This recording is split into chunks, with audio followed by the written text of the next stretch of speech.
Hello everybody, welcome to Mark's Garage, back with another episode today. Happy Easter everybody. So I'm filming this on Easter afternoon here in Louisiana. Has some awesome weather today. As you can hear maybe in the camera it's a little bit windy, but other than that it's been awesome. High 60s, maybe low 70s, sunny out. Not humid at all, super great for Louisiana this time of year. So, so great today I decided to take the bikes out. So actually got all of them out today and rode them around for a little bit, but wanted to focus on these two Italian beauties right here. So obviously y'all know 2018 Panigale V4S, heavily modified. 2010 Aprilia RSV4 Factory, also pretty heavily modified, but still a work in progress. Got them both out today, and I can tell you what, it surprised the hell out of me. These bikes could not be more different than you could possibly imagine. They ride completely different. Ergonomics are completely different. Feel just completely different. Characteristics of the motor completely different. Great in their own right, but if you think just because Ducati went the V4 route, you know, a few years after Aprilia went the V4 route, that these two bikes are somehow clones of each other, you'd be sadly mistaken. These bikes ride nothing alike, feel nothing alike sitting on them at all. Motor characteristics don't feel anywhere near the same as well either. RSV4 much smoother, more Japanese feeling, feels way small, way compact, feels like a really small bike on it. V4S, you're much more stretched out, feels like you sit up higher on the bike. And it feels like a way bigger bike. Of course, V4S came along a little bit later. It's 1103 cc, whereas first gen RSV4s are only 1000 cc's. But you know, they are V4 engines, but they have different, you know, completely different firing orders.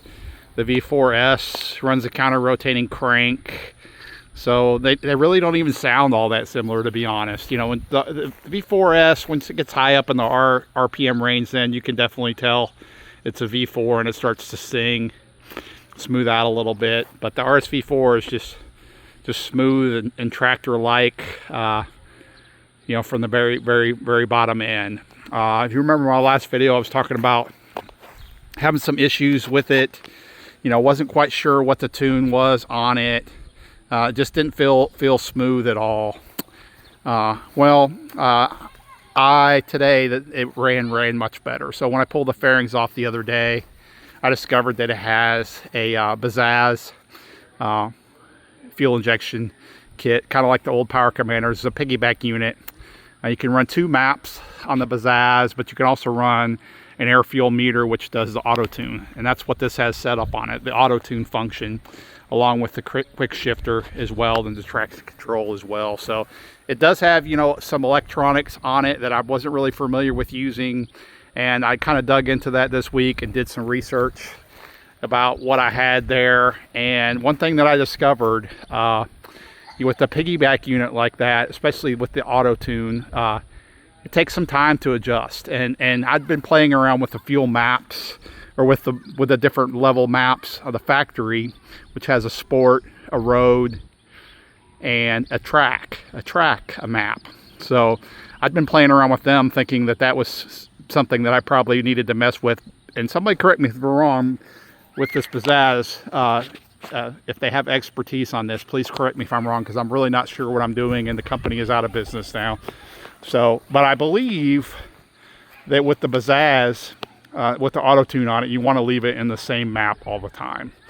So what I did is I put it in the track map, which I would assume would be the most used map for whoever the previous owner had, and it runs much better in the track mode with the Bazaz. So I'm assuming that the auto tune needs a consistent map from the factory ECU. So I put that in there. It's much more smooth in the bottom end. I'm not getting that hiccup at all anymore around 3,000 to 4,000 RPM in first and second gear, just kind of putting around, which was almost unrideable, because like 3,000 or 4,000 RPMs just putting around, it felt like it was just falling on its face.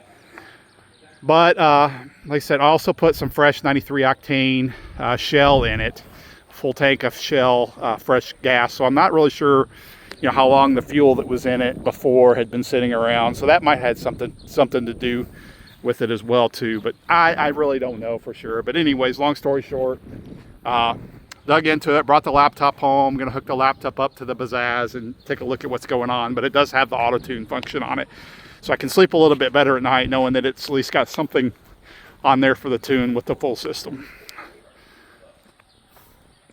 But anyways, enjoyed the bikes.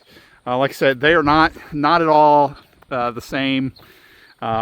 Probably feel more different to me, honestly, than some of my other bikes. The RSV4 feels almost like riding the RC51s as far as the short reach to the bars, short reach to the pegs, just the compactness of it.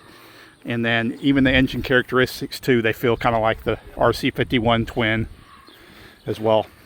Don't get me wrong, I love the Ducati Panigale V4S. It's quite an animal, and it's actually, you know, quite a bit more comfortable with that more open cockpit, but it's just quite a bit different ride. So anyways, I've rambled on long enough here, so but I did want to get you guys a good look at the two of these bikes together. Italian Beauties, only two Italian bikes that I have in my stable. Everything else comes from Japan. I really like them. I'm glad to have them. And I wish you all a happy Easter today, wherever you're at.